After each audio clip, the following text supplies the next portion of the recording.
The views, thoughts, and opinions expressed during this or any broadcast belong solely to our guests or our hosts. These broadcasts do not represent or reflect the views of their employers, sponsors, or affiliated organizations.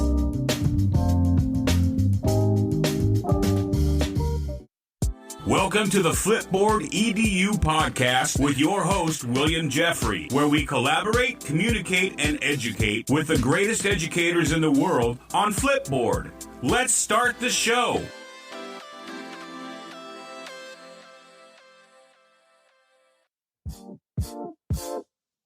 Welcome back, Flipboard fam. This is your favorite Coach Jeffrey, and I have had many discussions with my peers in the last year about race, equity, and culture, as well as what it means to be a black man in America.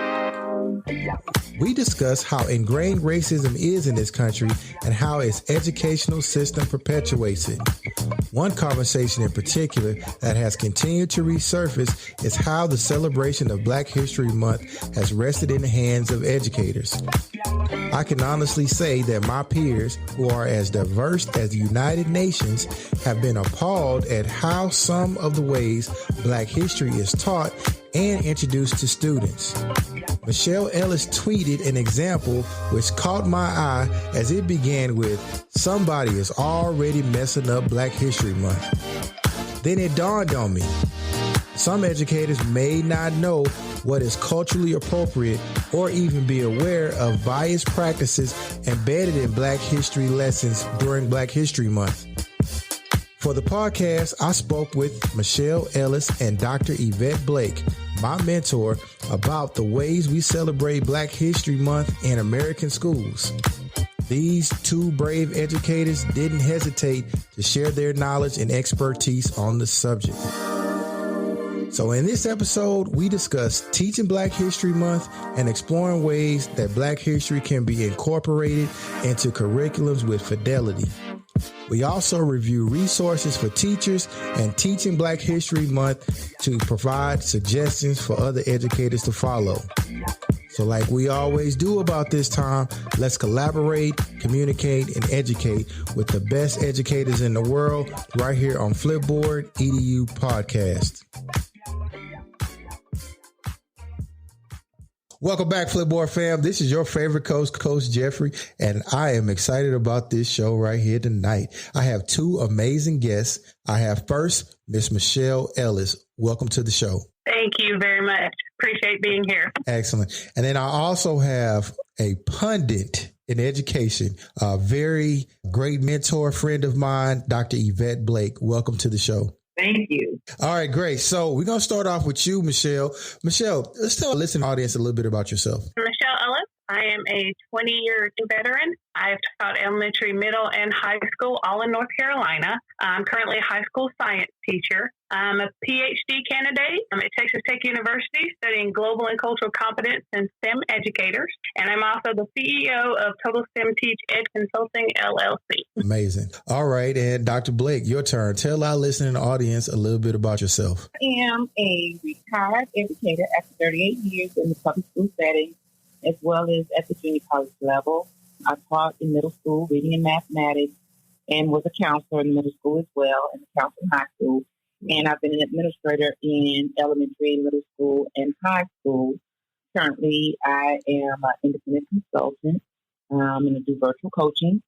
And my certifications are in the area of mathematics, reading specialist, counseling, ethnic studies, sociology, and administration. I'm still going to call you our mentor regardless. You, Milstead, Dr. Allegra McGrew. I want to get into this conversation about Black history. Michelle, I'm going to start with you because it was your tweet. I'm going to tell you how I came across it. I immediately got upset when I saw the tweet. And I think it ended up having about 1,200 comments on it. What made you tweet that and go from there? No, my first thought, they done messed up and it's not even February. But I felt her hurt and her pain. It was from a Facebook post of someone I worked with, and someone had sent me a message saying, "Hey, did you see this?" And I felt her hurt, and I knew what she was feeling at the time and being at school. And I would hope there was no malice in the teacher that copied that sent that. But also I knew the school and the people who were there. And I just felt like it was a high potential of it being misrepresented and not done in a proper way. So again, I didn't feel there was malice in it. I feel like it could be malicious. And that's where I felt like we can't do things like this. And I shared this as I was talking to Dr. Blake about my overall view for February, because we are looking at what educators can do better in representing Black history. Doc, what was your perspective on the tweet? My immediate thought was that it's definitely a conversation starter. And the question to me, who's vetting the resources that are being used?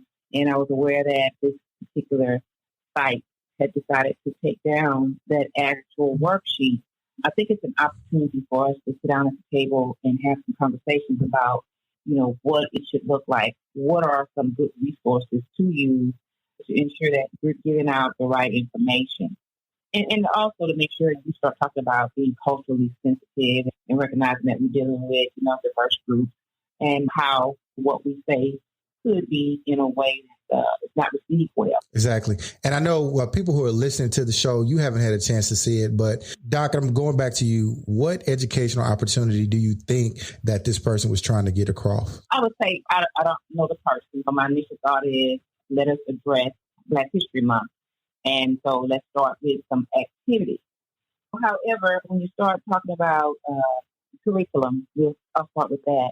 I don't know what the curriculum is, where they are. And certainly, if there's not one, then there needs to be maybe a focus group, to start the focus group, committee members, and that you have various stakeholders represented in this particular group, so you can talk about what you want that to look like. What are the expectations? What are your goals? And then are we going to include things like the achievements and accomplishments of notable African Americans from different eras, different occupations?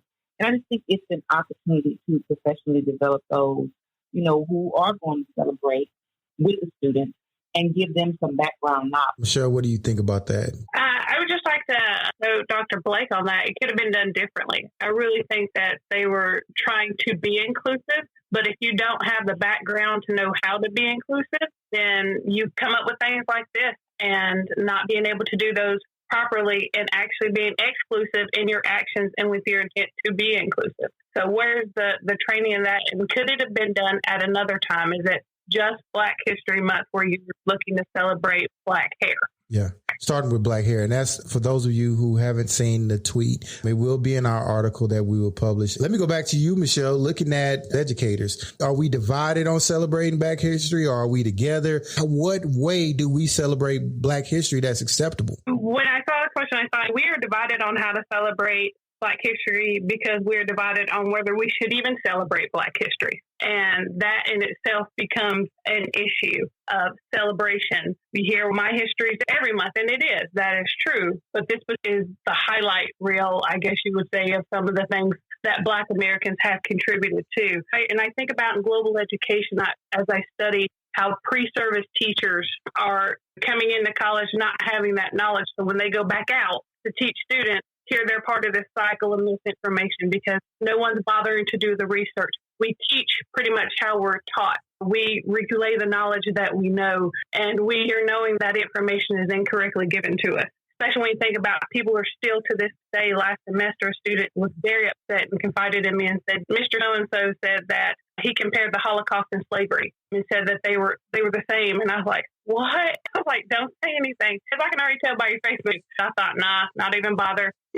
Dr. Blake, go back to you. I remember when I first met you and I was getting to know you as a principal, and you celebrated Black history like I haven't seen another principal do at all. And my question to you, is it important to celebrate Black history? Definitely. We need to celebrate Black history because it's a part of history and everybody needs to know about a part of history.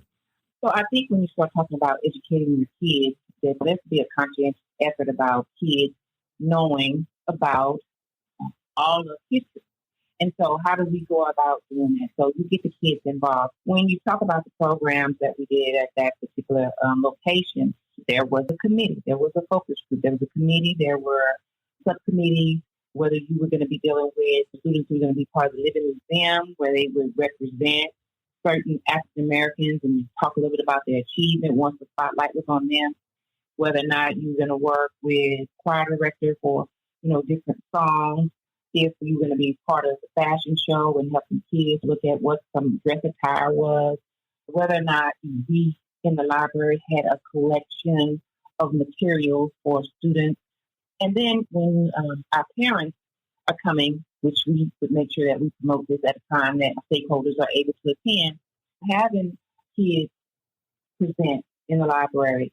It's kind of like a gallery walk where they would go to different tables and kids would be able to give them information because they studied this. Some of them done research papers in the classroom as part of a writing project.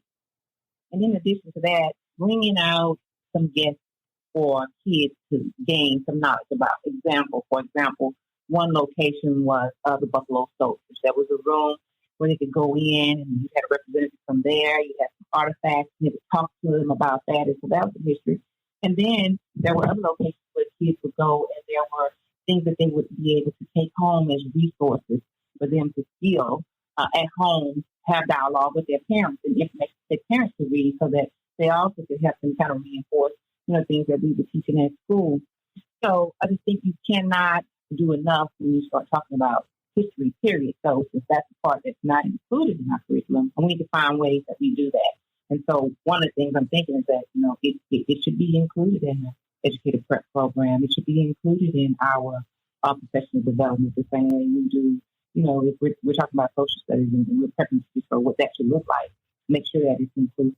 Blake, I don't know if you remember, you guys were so good in the Black History program that your little step team came and they did. Let me just tell a story real quick. So Dr. Blake's Black History programs were always just straight amazing. Like the whole school got involved and it was just an amazing thing. There was like a district wide meeting. We were having 58,000 students, probably about maybe 6,000 teachers. Anyway, we're in this big celebration building. We call it the Smart Financial Center. It's a nice size venue. And Dr. Blake's step team came out. Oh, we were celebrating seniors. They were getting ready to graduate. And Dr. Blake's elementary step team came out and stepped. All the seniors from all those high schools were standing up cheering them kids. That was an amazing thing. And that happened from the Black History programs. Hey, kudos. I just remembered that as you was talking about it. The step team came from having members on campus who were part of different sororities who had participated in step teams when they were in college. So those are the ones that were recruited to be sponsors for those students.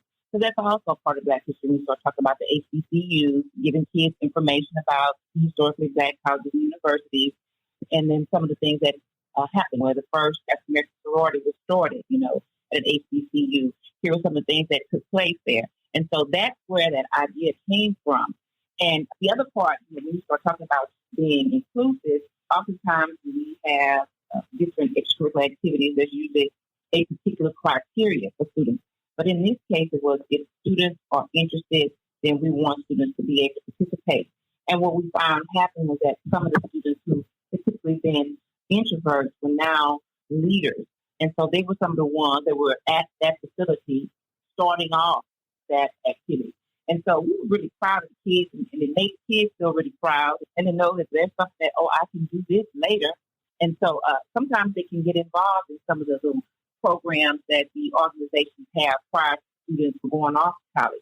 So it was an introduction to more than just the session. It was really about HBCU. That was an amazing event. Michelle, what opportunities or resources can educators pull from to appropriately celebrate Black history? One of the best resources, I have a list of resources, but one of the things when we get to the resources is also to start investing in yourself and looking around for you with people with like minds. And I think about the Burroughs Welcome Fund very generously awarded me an ad hoc grant, and it was for STEM Educators for Equity and Diversity. It's the SEED Fellows program that I started. We finally got our first meeting going. It's a year-long project, and it's formal and non-formal educators from around North Carolina concentrating on diversity, equity, and inclusion. But there are some definite things that I have learned because I have to be the facilitator. I've got to shout out some of the resources I've used. Podcasts been very big for me. Teaching While White with Jenna Chandler Ward and Elizabeth Benevi. Teaching Hard History with tolerance.org and Dr. Hassan Kwame Jeffries and Leading Equity with Dr. Sheldon Akins have been great podcasts that I listen to, and I'm doing something else. I'm like, oh, I got to stop and write that down. They're great. And then 3 books that have really impacted me is Stamp by Dr. Eva McKindy, understanding the history and how that goes.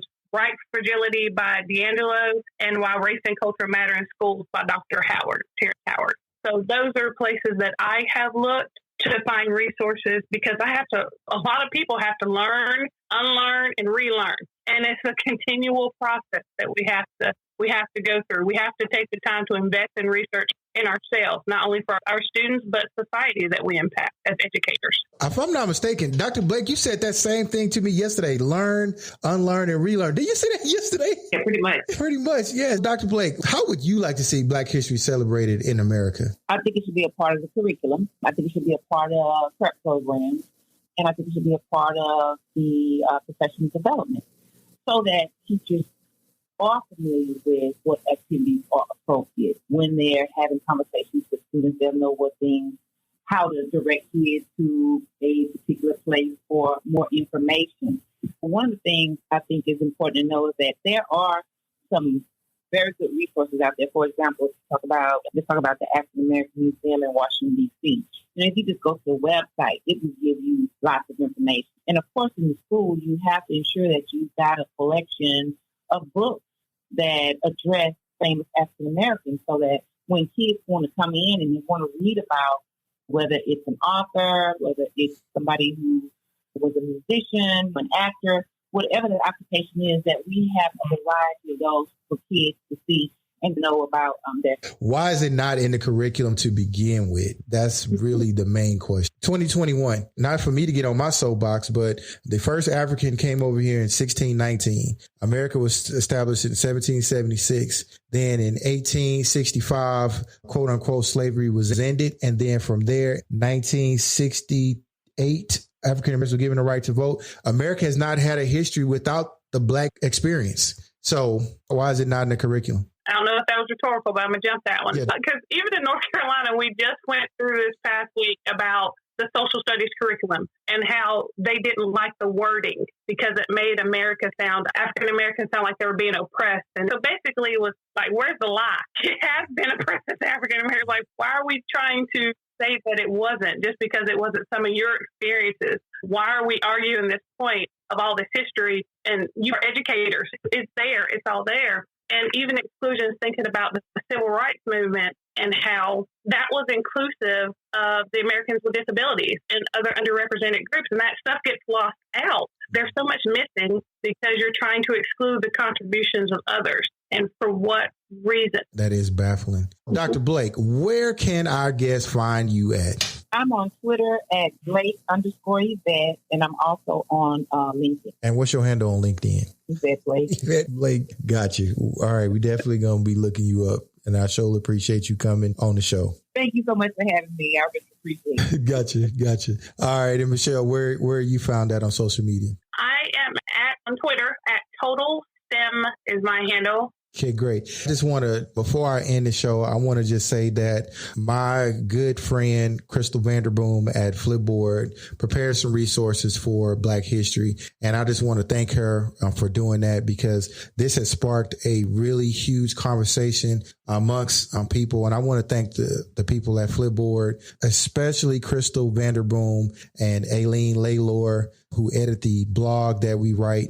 It's important for them to tell the story of African Americans in a way that is not marginalized and to present the plight for teachers. And I just want to give them a shout out. I appreciate them, Marcy McHugh, and just the good people that work at Flipboard. I want to thank you, ladies, for coming on the show, and thank you for your time. And you guys have a nice night. Thank you. Ladies and gentlemen, it is now time for Flip Tips. Today's Flip Tip is brought to you by my homegirl, Terry Porter, from her blog on medium.com entitled Making Flipping Easy. There are certain controls in the iOS shared dialog box that I use with a lot of Flipboards. So I changed these settings on my iPad and iPhone to make flipping easy. Number one, I want Flipboard to be my primary app of choice for sharing. Those app icons in the share dialog box are movable. Just press the icon, select, and move it. Number 2, there are certain share options only available in Flipboard. These include promote to cover, which moves an image you flipped into your magazine to the cover of your magazine. And you can remove from your magazine, which gives you the ability to remove a flip. Shout out to my homegirl Terry Porter for that flip tip. Thanks, Terry.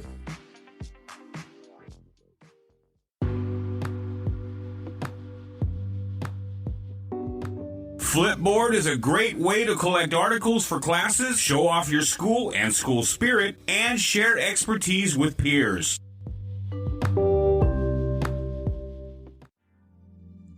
Flipboard fam, thanks for listening with me on this episode. I want to thank Michelle Ellis and Dr. Yvette Blake for taking the time to talk with us about teaching Black history. Another huge shout out goes to Aileen Laylor and Crystal Vanderboom for the editorials on the Flipboard EDU Educators blog. You can find this podcast and articles about other great educators on Flipboard.com. As a matter of fact, Crystal Vanderboom has shared an educational resources for Black History Month, and it's phenomenal. Gotta check it out. Share it with an educator. Hey, let us know what you think about it. Also, please subscribe and share this podcast with an educator or colleague.